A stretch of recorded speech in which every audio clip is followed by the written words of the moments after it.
Assalamualaikum Pak. Waalaikumsalam warahmatullahi wabarakatuh. Bagaimana kabarnya Pak pagi hari ini? Alhamdulillah baik, sehat. Semoga kita demikian sekalinya. Iya, mudah-mudahan kita semua selalu dalam lindungan Allah yang Maha Kuasa. Baik Pak, hari ini saya sengaja datang ke Bapak untuk meminta waktunya untuk melakukan wawancara terkait bagaimana pengambilan keputusan berbasis nilai-nilai kebajikan sebagai seorang pemimpin. Gitu Pak. Sudah bisa dimulai Pak? Oke, insyaallah. Baik Pak. Pertanyaan pertama Pak, selama ini bagaimana Bapak dapat mengidentifikasi kasus-kasus yang merupakan dilema etika ataukah rujukan moral? Baik, terima kasih. Assalamualaikum warahmatullahi wabarakatuh. Waalaikumsalam. Jadi terkait dengan pertanyaan bagaimana dapat mengidentifikasi kasus-kasus yang merupakan dilema etika atau biasa juga dikatakan dilema moral.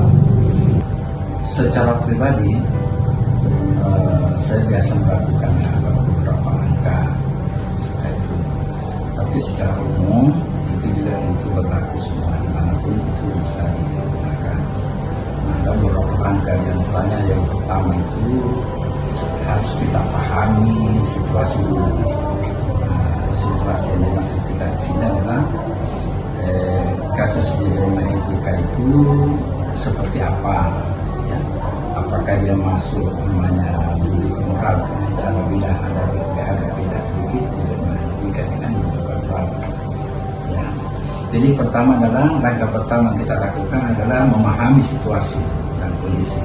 Nah, dalam memahami situasinya ada beberapa yang perlu kita identifikasi. Di antaranya adalah kita mengidentifikasi semua pihak yang terlibat. Nah, yang terlibat ini pelaku, ya, itu pertama pelaku dilema dengan korban. Nah, kemudian yang juga terlibat di dalamnya adalah yang menangani kasus seperti DK, wali kelas, itu yang dimaksud semua. Dan kepentingan apa mereka itu yang sehingga terjadi dilema itu atau bukan itu. Apakah ada kepentingan pribadi atau kepentingan kelompok? Ini yang harus kita pahami dulu. Nah, kemudian yang kedua yang kita identifikasi relevan enggak nilai-nilai moral, ya, yang terutama terkait dengan kasus itu. Apakah moral itu yang menyimpang atau memang ada moral yang positif? Nah, ini yang perlu kita identifikasi semua. Ini memang tidak mudah memang. Ya, kemudian setelah kita identifikasi itu, konsekuensinya terhadap misalnya yang terlibat, terutama yang konsekuensi biasanya terjadi pada pelaku dengan si korban. Nah, itu yang perlu kita lihat, menentukan konsekuensi dari setiap pilihan yang tersedia. Jadi misalnya ada ini kalau kasus dilema ini dia etika moralnya seperti apa, ya, nilai-nilai moral yang terkait dengan itu atau yang sebaliknya.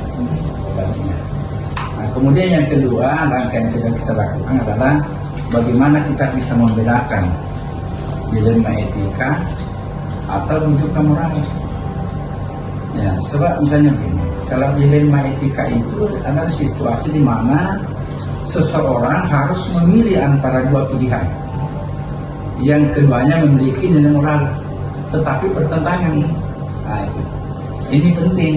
Nah, sedangkan rujukan moral itu, ya, biasa terjadi ketika di dalam tiba-tiba melihat situasi, dia timbul pemikiran,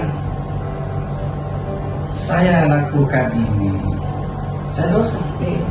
Saya tidak lakukan, saya tidak berhasil. Itu kalau rujukan moral. Jadi seolah-olah ada yang membujuk untuk melakukan sesuatu, apakah itu positif atau negatif. Nah, itu perlu dibedakan itu. Nah, siapa tahu dia adalah jenis dilema etika, tapi kita tangani secara rujukan moral. Itu beda. Konsekuensinya juga beda. Beda itu, konsekuensinya beda. Nah, itu. Jadi kemudian langkah ketiga itu setelah kita ya mengenal situasi, kita analisis dilema itu. Ketika itu kita analisis apakah ini terkait dengan misalnya suatu keharusan atau kewajiban untuk kita tangani segera. Nah, kemudian konsekuensinya kalau ketika misalnya kita tangani dengan cepat, dan konsekuensinya ketika kita tidak tangani. Dan kemudian kebajikan, apakah muncul kebajikan setelah kita lakukan, kita tangani. Jadi terkait dengan keharusan atau kewajiban kita menangani itu, dan konsekuensi apa yang ditimbulkan, kemudian apakah muncul kebajikan setelah itu. Itu perlunya analisis. Analisis. Kemudian setelah itu kita memberikan saran. Nah, siapa yang kita berikan saran? Semua yang terlibat, itu utamanya yang terlibat. Nah, siapa sini? Ya pelaku dengan atau si korban. Kemudian siapa yang menangani? Berarti BK. BK dengan wali kelas itu selalu. Kita berikan saran seperti ini ya kepada pengguna. Jadi karena itu dianggap pengguna dalam arti kata sengaja atau tidak, ada pengaruh atau tidak, itu dari luar, ada dari dalam atau dari luar, itu perlu diberikan saran-saran seperti itu. Itu yang merupakan langkah-langkah yang sering saya lakukan. Pertanyaan berikutnya Pak, selama ini bagaimana Bapak menjalankan pengambilan keputusan di sekolah Bapak, terutama untuk kasus-kasus di mana ada dua kepentingan yang sama-sama benar dan sama-sama mengandung nilai kebajikan? Ya, dalam menjalankan pengambilan keputusan di sekolah itu tidak gampang dan tidak semudah yang biasa orang bayangkan. Saya selalu berusaha untuk bagaimana mempertimbangkan semua aspek yang relevan dengan seksama, dalam artian bahwa tidak semata-mata saya. Ya, disampaikan ada wakil kepala sekolah, ada BK, ada wali kelas. Nah, itu jadi kita harus selalu melihat semua itu. Nah, terutama dalam kasus-kasus di mana ada dua kepentingan yang sama-sama benar, sama-sama mengandung nilai kebajikan. Mengandung nilai kebajikan. Iya. Nah, ada beberapa langkah yang harus kita lakukan di situ. Ya. Yang pertama, mengumpulkan informasi yang lengkap. Itu dulu, mengumpulkan informasi yang lengkap. Nah, informasi ini penting. Ya. Nah, di mana kita ambil informasi itu? Semua yang terlibat, semua yang bisa terlibat dalamnya, tentu terutama adalah pelaku daripada dilema etika atau diduga moral. Kemudian si korban, kembali lagi seperti tadi bahwa termasuk BK terutama, kemudian wali kelas, kemudian naik ke Wakasek dan semuanya. Itu kita kumpulkan semua informasi itu, karena jangan sampai kalau kita ada informasi yang lengkap, yang jelas, yang akurat, nanti kita mengambil keputusan yang salah dan merugikan pihak lain. Itu informasi. Kemudian menganalisis informasi itu secara objektif. Jadi ya jangan karena anaknya ibu Hadania, anaknya wakil kepala sekolah, sehingga kita menangani itu informasi itu secara tidak objektif namanya. Jadi itu pentingnya menganalisis informasi itu setelah kita kumpulkan. Kemudian selanjutnya mencari keseimbangan antara kepentingan yang berbeda. Karena pasti terutama si pelaku dengan si korban melakukan hal-hal yang tidak diinginkan itu karena biasa ada kepentingan. Ada kepentingan yang muncul, apakah kepentingan pribadi atau kelompok. Demikian juga sebaliknya. Jadi kita harus menganalisis, mencari keseimbangan antara kepentingan yang berbeda. Ini penting supaya nanti juga hasilnya bisa bagus. Kemudian berkomunikasi dengan semua pihak. Berkomunikasi dengan semua pihak secara terbuka dan transparan. termasuk orang tua penting sekali situ. Nah, kalau ada dilema etika dengan atau juga moral yang terjadi kepada baik si pelaku anak atau siswa dengan si korban, maka kalau ini orang tidak terbuka, terutama sulit untuk kita identifikasi. Demikian juga orang tua, juga wali kelas, guru, dan wakase. Jadi perlu komunikasi supaya nanti ada transparansi di dalam pengambilan keputusan. Tidak, bukan otoritas daripada kepala sekolah sekalipun punya otoritas untuk itu. Nah, kemudian setelah itu baru kita mengambil keputusan. Kalau ini sudah jelas ini sudah transparan, sudah oke semua, nah kita ambil keputusan. Nah, setelah keputusan itu yang terakhir adalah kita pantau hasil keputusan itu. Bagaimana efek daripada keputusan kita ambil, apakah itu bernilai positif atau justru sebaliknya. Jadi ceritanya ini Pak Bapak menggunakan paradigma pengambilan keputusan, nilai keadilan dengan melawan nilai kemanusiaan, Pak. Iya. Ya, tentu nilai-nilai moralnya itu kita harus transparan. Nilai moralnya sesuai aturan yang ada. Karena kan terkadang juga peraturan itu, aturan yang kita berlakukan kan terkadang tidak sesuai dengan situasi Indonesia.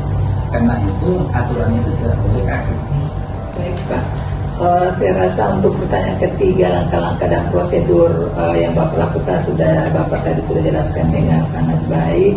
Untuk pertanyaan keempat Pak, hal-hal apa saja yang selama ini Bapak anggap efektif dalam pengambilan keputusan pada kasus-kasus dilema etika? Iya. Yang mana yang lebih efektif? Ya.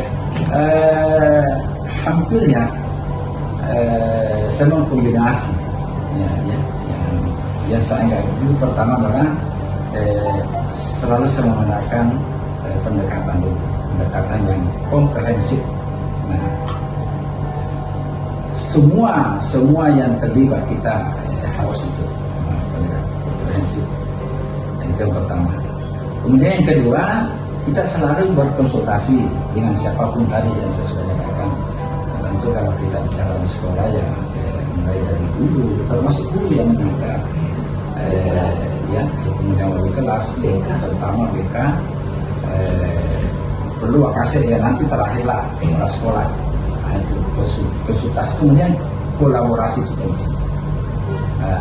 Jangan nanti begitu hasil keputusan nanti mengatakan kan kita tahu ini yang paling saya tidak suka. Nah, istilahnya kalau kita kolaborasi melibatkan semua orang untuk menangani suatu persoalan bagus, artinya kita bisa terlindungi.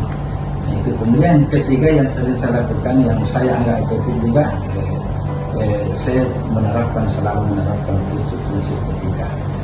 Nah, etika dalam menghadapi anak, memberikan bahasa yang mereka terima, perlakuan kasih sayang, itu semua itu prinsip etika semua. Jangan anak itu dijadikan musuh, yang kita dendam. Itu jadi semua itu kan bertentangan dengan etika itu. Jadi itu kita prinsip etika selalu saya pegang. Kemudian yang juga saya anggap efektif adalah transparansi dan bertanggung jawab. Transparansi yang bertanggung jawab itu sangat penting. Prosedur itu perlu kita lakukan semua. Kemudian juga pendekatan yang adaptif dan fleksibel, tidak kaku. Jadi kita bagaimana sehingga kita dalam prosedur yang kita lakukan itu harus kita adaptif, kemudian fleksibel dengan yang kita lakukan. Ada banyak hal pertimbangan dan ini untuk kepentingan anak. Mungkin di sisi lain merugikan sekolah, tetapi di lain pihak bisa menguntungkan. Sebaliknya begitu. Yang kita cari anak sekolah tidak dirugikan, anak bisa tertolong. kira kalau ini yang kita lakukan. Dan yang terakhir, ya saya selalu belajar dari pengalaman, selalu belajar dari pengalaman, dan pengalaman itulah yang kita harus tindak lanjuti. Ya, saya kira itu. Iya, baik Pak. Terima kasih atas penjelasannya tentang hal-hal yang efektif dalam pengambilan keputusan yang selama ini Bapak lakukan dalam menangani kasus dilema etika. Pertanyaan selanjutnya Pak, hal-hal apa saja yang selama ini merupakan tantangan dalam pengambilan keputusan pada kasus-kasus dilema etika? Banyak tantangan sebetulnya. Pertama yang saya rasakan adalah kalau kurang informasi. Ini kalau informasi yang kurang, yang tersedia, situasi tidak lengkap, tidak akurat, ya, itu dapat membuat sulit untuk kita memahami suatu situasi atau dilema. Nah, itu jadi itu yang tantangan bagi saya adalah kalau informasi. Berarti misalnya yang informasi pada seorang tua, harus begini Pak.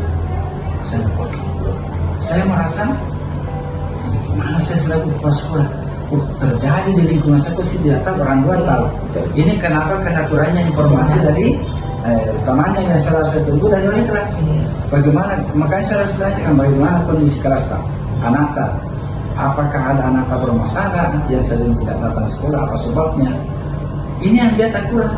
Satu tantangan pertama, kurang informasi.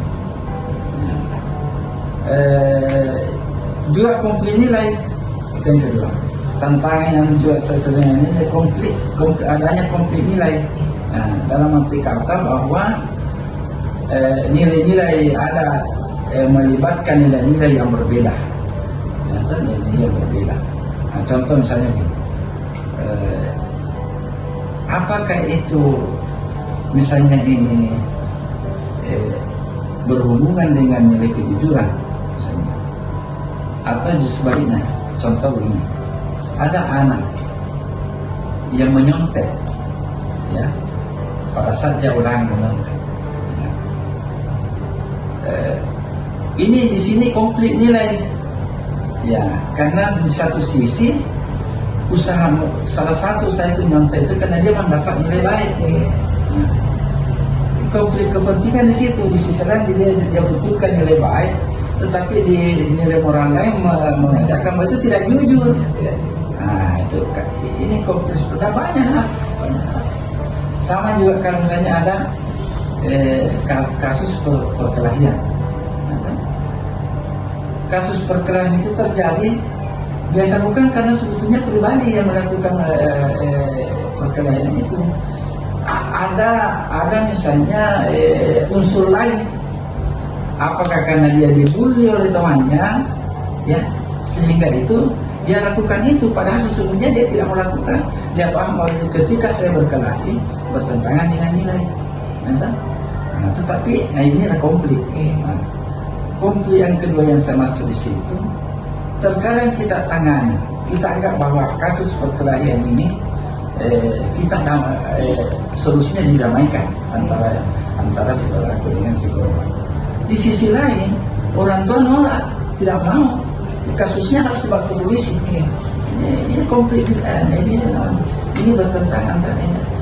Kita larang untuk dibawa polisi. Itu juga nilai benar supaya terjadi keadilan.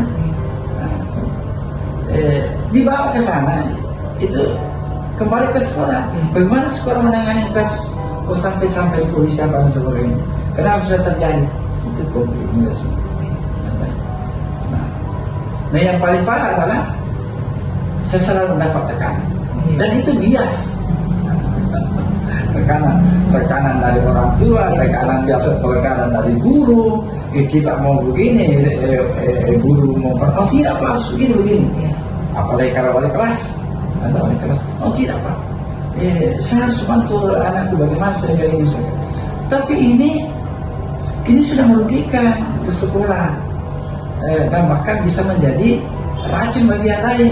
Kita tidak selesaikan. Nah, itu tekanan itu. Atau katakan, Pak, saya ini dari LSM, saya ini keluarganya ini tekanan semua. Tekan. Dan itu biasa karena dia kemana-mana berpengaruh ke lain. Tidak apa-apa aja, biasanya di situ. Tidak ada sekolah rumah atau begitu diancam oleh polisi, diancam oleh misalnya anggota DPR, oleh LSM, sudah. Itu tekanan. Serius lakukan. Kemudian berikutnya itu kurangnya kejelasan moral yang kita terapkan. Kejelasan moral. Artinya begini, tidak ada jawaban yang jelas secara moral. Atau semua orang bisa mengatakan yang begini moral ini. Ada tidak jelas lah, tidak jelas alamnya, sehingga sulit untuk kita mengambil keputusan. Dan yang terakhir adalah konsekuensi yang tidak diinginkan. Misalnya keputusan bersama sekolah adalah kita carikan sekolah itu anak harus kita pindahkan.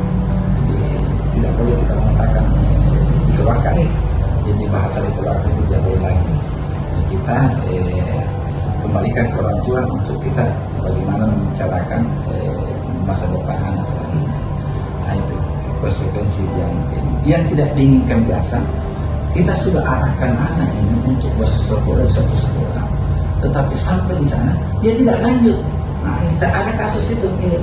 Ini terkadang konsekuensinya yang tidak sesuai yang kita inginkan, bertentangan yang kita inginkan. Kita inginkan supaya anak itu tetap masalah dia tidak bisa di sini, kita arahkan ke sekolah lain untuk supaya masalah justru terbalik, justru merusak. Nah, itu semua perlu dipikirkan seorang kepala sekolah nanti. Saya kira itu. Iya. Masih ada ini Pak. Apakah Bapak dalam menangani misalnya satu kasus dilema etika itu, apakah dalam penanganannya itu Bapak memiliki sebuah tata krama atau jadwal tertentu dalam sebuah penyelesaian kasus dilema etika? Apakah Bapak langsung menyelesaikan di tempat ataukah memiliki sebuah jadwal untuk menyelesaikannya? Bentuk dan prosedur seperti apa yang Bapak biasa lakukan? Ya, jadi saya tidak punya tata krama atau tata kelola, tata kelola atau jadwal tertentu dalam menangani sebuah kasus dilema etika. Tidak langsung saya tangani itu. Jadi yang pertama ada beberapa faktor yang menjadi pertimbangan saya. Yang pertama itu adalah kompleksitas kasus. Kasus ini sangat kompleks, membutuhkan waktu dan analisis yang lebih mendalam, sehingga saya tidak menggunakan tidak perlu ada jadwal. Tergantung kasusnya itu kompleks atau gimana. Nah, yang kedua, kasus itu urgen sekali, tidak boleh. Ini kalau dia kasus itu urgen, tidak perlu dia mengatakan besok atau lusa, segera lakukan. Urgen itu, segera lakukan. Itu sangat urgen itu. Artinya ketika kita tidak tangani cepat, nunda-nunda, itu maka kasus itu semakin membias. Nah, itu sehingga perlu. Berikutnya ketersediaan informasi juga masuk. Jadi kalau walaupun itu kasus itu urgen, tetapi informasi yang sampai ke kita kurang, wali kelas tidak melapor, guru tidak melapor pada dia. Nah tentu ini bisa menghambat penyelesaian kasus. Jadi harus ada kolaborasi. Informasi itu harus penting sekali di mana saja. Jadi memang itulah sering saya katakan, semua kita ini kalau satu aja, semua kalau ada kejadian jangan di tangan sendiri ini. Kenapa? Karena terkadang ada kasus yang kita khawatirkan kalau terlambat informasi yang terjadi sekolah kita, orang lain duluan tahu. Nah, ini kasus urgen. Ketersediaan informasi yang biasanya sehingga tidak cepat kita lakukan. Makanya itu saya tidak punya tata kelola. Tergantung bagaimana kasusnya. Kalau urgen ya harus cepat ditangani. Ya. Iya. Dan demikian dia keterlibatan pihak lain sangat penting. Keterlibatan pihak lain. Pihak lain itu di luar daripada internal sekolah, ya orang tua, masyarakat. Memberikan hak fatihnya untuk berpendapat, otonomi, ya, otonomi. Kemudian juga apakah dapat membantu yang bersangkutan. Nah ini semua yang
Bagaimana kabar Pak?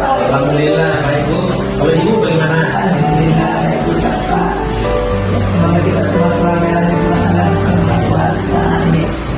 Begini Pak, saya minta izin ini untuk mengambil waktu yang sedikit untuk wawancara perihal pengambilan keputusan berbasis nilai-nilai keluarga sebagai seorang pemimpin yang Bapak Oki sudah terapkan di sekolah Bapak.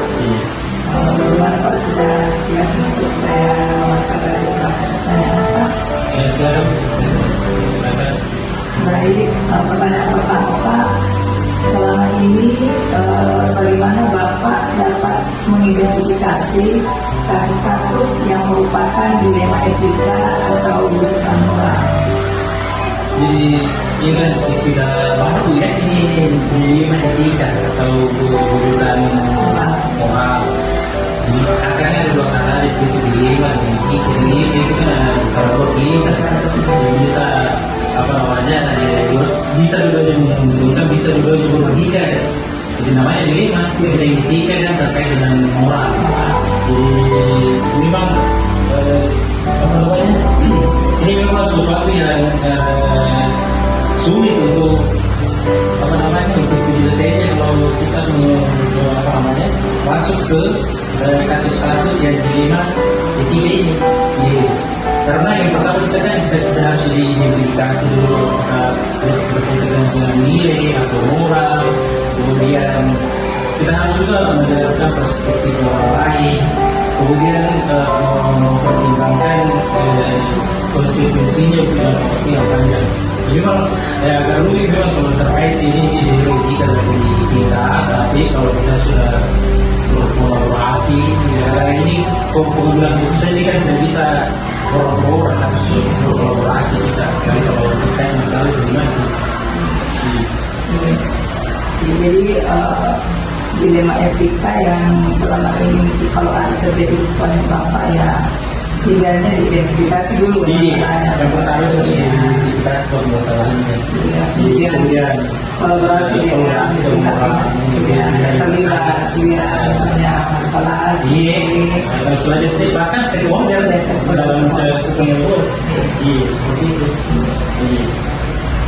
Baik Pak.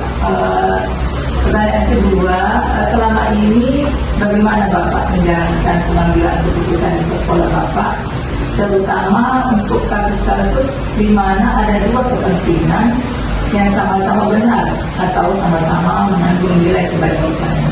Jadi yang pertama itu kita sebagai kepala sekolah, saya menjawab itu di sini. Yang pertama sekali itu adalah mengumpulkan dulu informasi sebanyak-banyaknya. Jadi itu yang saya utama. Kemudian kita setelah dikumpulkan, kita identifikasi apakah masuk nilai atau berisik ini. Ya, itu. Kemudian kita analisis dampaknya, apa dampaknya, kita analisa apa dampaknya ini. Kemudian setelah itu kita konsultasi, kolaborasi dengan teman-teman. Ya, setelah kita tahu ini terkait apa namanya nilai dan berisik, itu berkolaborasi dengan teman-teman, kita libatkan semua. Kemudian kami melakukan refleksi. Ya. Baik Pak, jadi seperti itu yang Bapak jalankan ya dalam pengambilan keputusan. Bapak mengumpulkan informasi, kemudian mengidentifikasi nilai-nilai atau prinsip-prinsip yang sesuai, analisis dampak dan kolaborasi dengan teman, prinsip keadilan dan juga melakukan refleksi dari setelah selesai melakukan pengambilan keputusan. Baik Pak, pertanyaan berikutnya adalah langkah-langkah atau prosedur seperti apa yang biasa Bapak lakukan selama ini? Jadi yang pertama sekali itu adalah mengidentifikasi masalah atau mencari akar masalah daripada mencari akar masalah. Itu yang pertama sekali Bu. Kemudian kita analisis dan kita kumpulkan informasi dari berbagai sumber. Selanjutnya termasuk yang terlibat membantu menyelesaikan, termasuk dalam arti bahwa semua stakeholder yang ada di sekolah terlibat untuk namanya dalam sebelum pengambilan keputusan kita libatkan. Setelah ada semua bersama bermusyawarah, baru kita ambil keputusan. Jadi Bapak melakukan identifikasi masalah dulu, lalu mengumpulkan informasi dari berbagai stakeholder. Setelah itu bersama untuk musyawarah, Setelah itu diambillah keputusan bersama. Iya, betul. Baik Pak, pertanyaan berikutnya adalah hal-hal apa saja yang selama ini Bapak anggap efektif dalam pengambilan keputusan pada kasus-kasus dilema etika? Jadi yang pertama itu adalah pemahaman nilai dan prinsip, itu yang sangat yang paling utama dalam kita harus paham dulu nilai-nilai apa, prinsip-prinsip apa yang terlibat di dalamnya. Kemudian selanjutnya kita berkonsultasi ya dengan organisasi profesi kita dilibatkan ya, karena semakin banyak masukan dan semakin bagus dalam pengambilan keputusan. Sama artinya bahwa kita melibatkan berbagai pihak, termasuk organisasi profesi kita, PGRI, kemudian KKSK, DNBK, kemudian pokoknya semua sebelum mengambil keputusan. Nah, itu kemudian selanjutnya juga yang tidak kalah penting adalah keterbukaan dan transparansi di dalam penyelesaian itu. Karena kapan tidak transparan, nilai bikin masalah di terbuka dan transparan. Baik Pak, jadi Bapak mendapat efektif dalam pengambilan keputusan, ya tentu memperhitungkan nilai-nilai, logika dan prinsip yang sesuai. Kemudian pertimbangan yang dalam juga mungkin Pak ya, jadi juga baik-baik. Kemudian mungkin Bapak meminta pandangan juga dari organisasi profesi untuk menuntut kita untuk dapat mengambil keputusan yang bijak dan baiklah. Untuk pertanyaan berikutnya adalah hal-hal apa saja yang selama ini merupakan tantangan dalam pengambilan keputusan pada kasus-kasus dilema etika?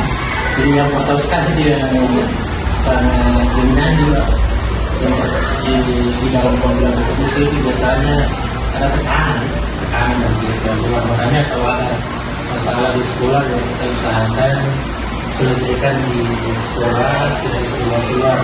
Kemudian juga kalau ada permasalahan di luar atau permasalahan yang ada di pihak sekolah jangan dibawa masuk. Karena kapan terlibat pihak luar inilah biasa menimbulkan konflik. Ya, apa namanya? Punya kompleks. Karena bebas untuk tidak lagi.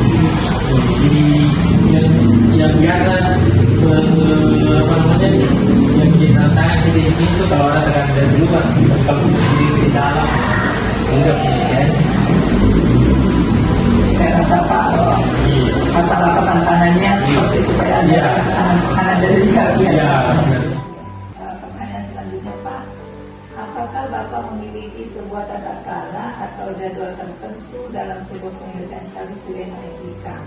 Apakah Bapak langsung menyelesaikan di tempat atau memiliki sebuah jadwal untuk menyelesaikannya? Terus bentuk atau prosedur seperti apa yang Bapak jalankan selama ini? Jadi yang kami lakukan selama ini itu rata-rata penyelesaian di tempat. Dan kita memiliki jadwal. Berjadwal. Kita harus selesai di tempat karena kita takutkan kalau sudah lama, nah itu menimbulkan masalah baru.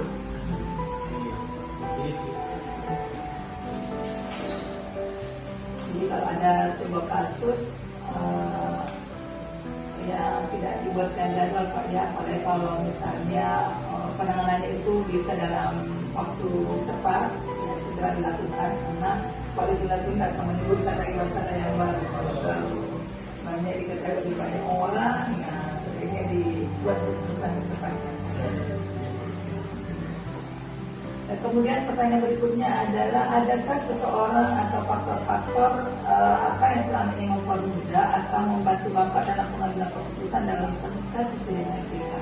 Jadi yang membantu kita adalah pekerjaan di sekolah itu sempat itu tahu dan pelibatan semua kita di sekolah itu jadi kerja. Jadi kedua adalah apa namanya pelibatan stakeholder, komite, siswa. Jadi tim kerja Pak yang membantu Bapak. Iya, tim kerja. Baik Pak, pertanyaan terakhir, dari semua hal yang telah disampaikan tadi, pembelajaran apa yang dapat Bapak petik dari pengalaman Bapak dalam hal pengambilan keputusan dilema etika? Jadi yang pertama, bisa menikmati kali ini dalam penyelesaian masalah dilema etika. Yang pertama itu tentang dari situ tadi bisa mengukur cara misalnya kalau memilih etika seperti ini, ya artinya ada gambaran untuk bagaimana menyelesaikan tentang masalah nilai dan etika. Kemudian selanjutnya yang kedua, pembelajaran yang saya bisa dapat ambil bahwa di dalam menyelesaikan kasus dilema etika ini perlu sekali namanya keterbukaan, keterbukaan dan keterlibatan semua pihak. Tidak bisa orang-orang yang selesaikan. Itu yang utama itu.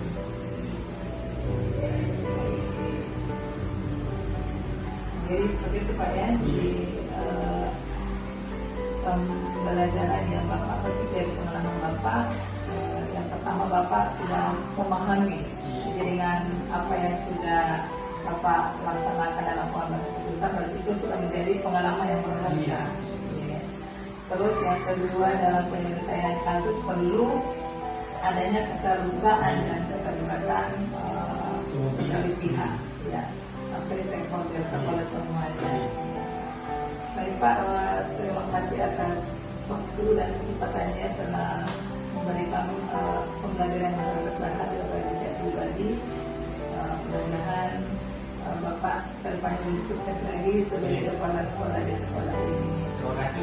Sama-sama. Terima kasih banyak Pak. Assalamualaikum warahmatullahi wabarakatuh. Assalamualaikum Baji. Waalaikumsalam warahmatullahi wabarakatuh. Bagaimana kabarnya Baji? Alhamdulillah sehat. Kita Ibu ada yang bisa bantu? Iya, ibu saya perlu bantuannya ibu. Minta waktunya sedikit. Iya. Wawancara perihal pengambilan keputusan berbasis nilai-nilai kebajikan sebagai seorang pemimpin. Bisa ibu? Bisa, dengan senang hati saya membantu.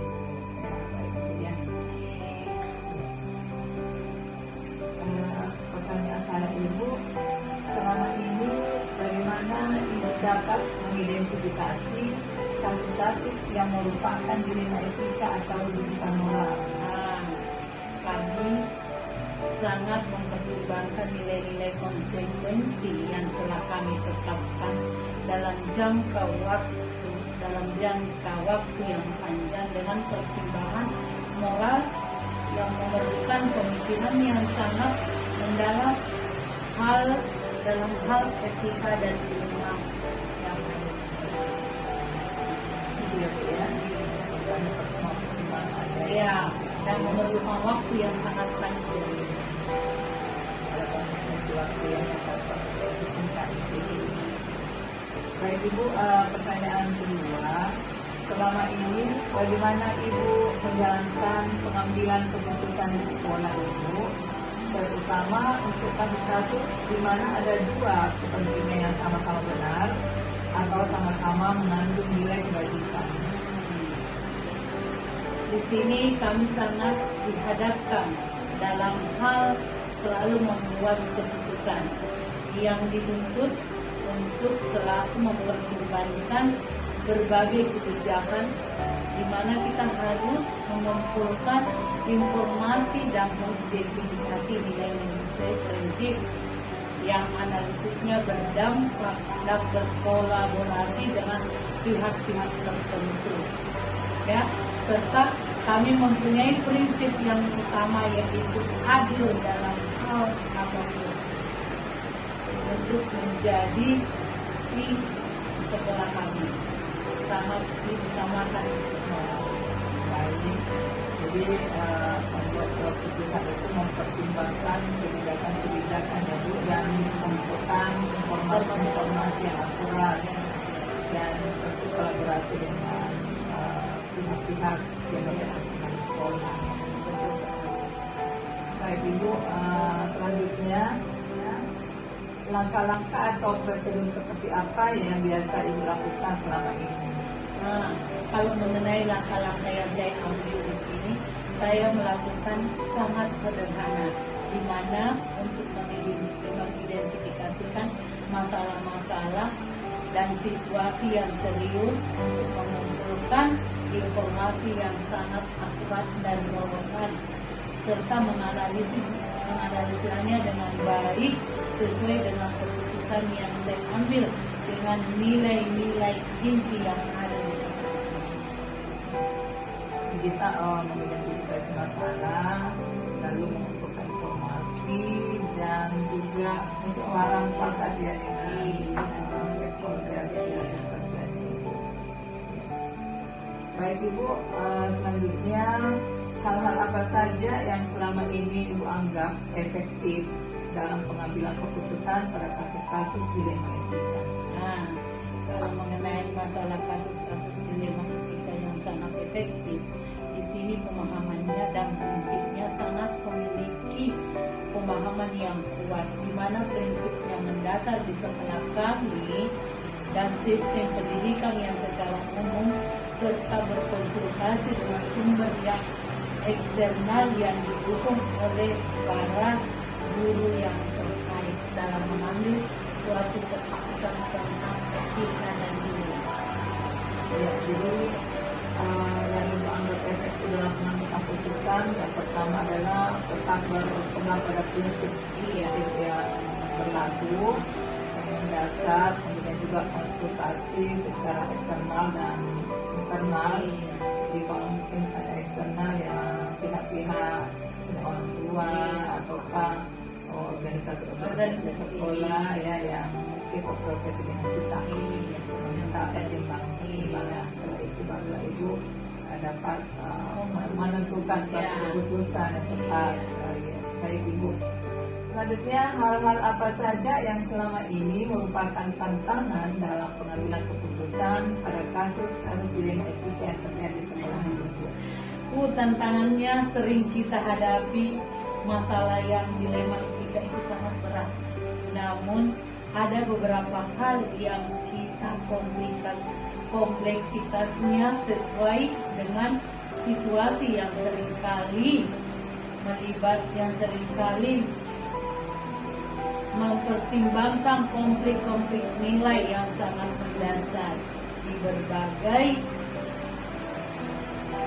pilihan yang tersedia, tekanan waktu di mana kita harus mengambil suatu keputusan yang sangat tepat, apalagi dengan tekanan-tekanan dari berbagai pihak yang memiliki pertimbangan dan pandangan yang berbeda-beda. Ya, dalam etika profesional itu dan profesional karena seringnya dianggap tidak etis dalam mengambil suatu keputusan. Baik.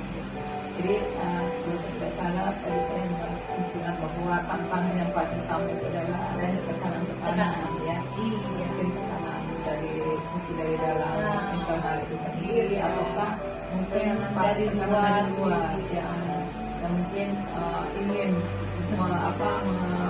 membantu atau customer importer masalah jadi itulah yang jadi tantangan dan itulah tantangan beratnya kita sebagai pemimpin.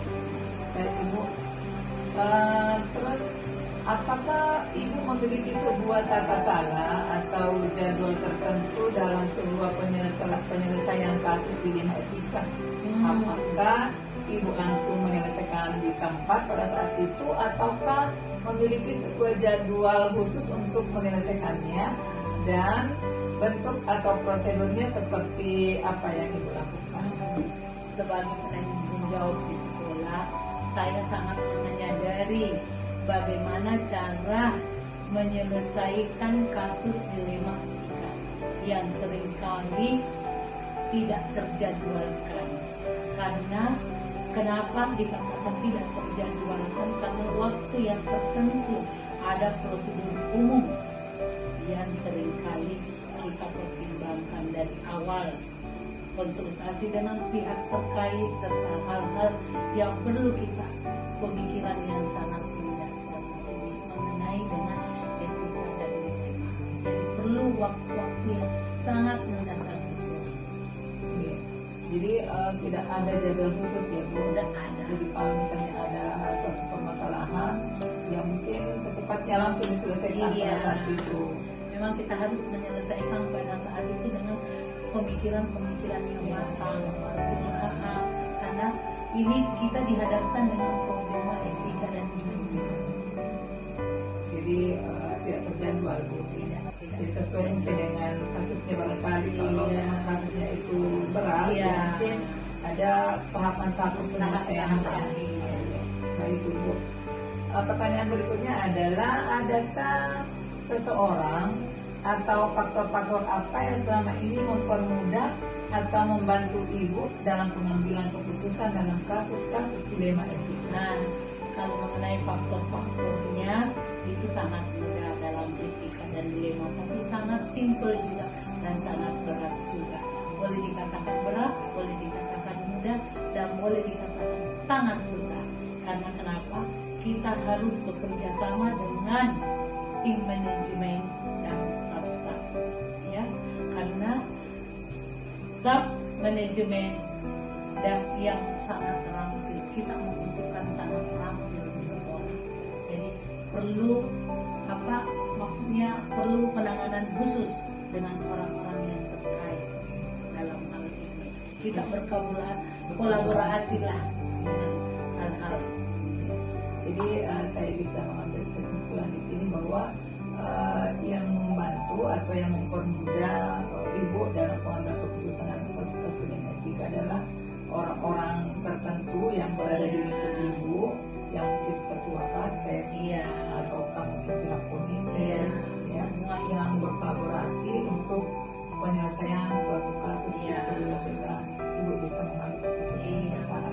Karena ada timnya Iya. dalam sekolah itu kan ada timnya. Iya. Baik Ibu, pertanyaan terakhir Ibu, dari semua hal yang telah disampaikan tadi, pembelajaran apa yang dapat Ibu petik dari pengalaman Ibu terkait pengambilan keputusan dilema etika? Kalau masalah pengalaman saya itu masalah pengalaman dalam masalah pembelajaran etika dan dilema itu perlu kita junjung tinggi, ya. Karena kenapa? Dilema harus memiliki fondasi dan nilai dasar yang punya prinsip yang kuat, di mana keterbukaan, keterampilan, dan berbagai permasalahan yang menyelesaikan dilema etika tersebut, ya, serta pentingnya berintegrasi dan konsistensi. Yang paling utama lagi dalam etika dan dilema adalah kesadaran akan konsultasi, kesadaran. Kita perlu mempunyai waktu, kesadaran, kecermatan memahami yang namanya etika dan dilema. Baik Ibu, jadi seperti itu hal-hal yang Ibu bisa petik ya dari pembicaraan kita pada hari ini terkait pengalaman Ibu mengambil keputusan dilema etika. Jadi mungkin kalau saya tidak salah tadi, apa Ibu dapat mengetahui lah bagaimana cara penanganannya itu. Kemudian Ibu harus punya kesadaran yang tinggi untuk bisa mempercepat, membantu penentuan suatu keputusan kalau ada kasus-kasus. Dan saya rasa juga mungkin Bu yang bagus itu adalah adanya keterbukaan antara kedua sekolah. Harus kita keterbukaan, karena penting ada keterbukaan itu tidak akan menyelesaikan masalah. Jadi di dalam semua ini yang terkait semua wakasi apa kita ada perlu keterbukaan dan enjoy menghadapi segala sesuatu dengan kepala dingin. Terima kasih banyak Ibu. Iya. Saya sangat bersyukur dan bisa bicara-bicara dengan Ibu, berbagi ilmu. Alhamdulillah saya sudah mendapatkan pengalaman ya dari Ibu tentang bagaimana sih menjadi seorang pemimpin dalam penanganan kasus-kasus dilema etika yang terjadi di sekolah. Yang utamanya lagi itu Ibu, mohon maaf, kalau seorang pemimpin itu harus bijak dalam hal apapun. Ya, kita tidak bisa mementingkan diri kita sendiri, kita tidak bagaimana, harus kita rangkul semua yang dalam satu diri kita.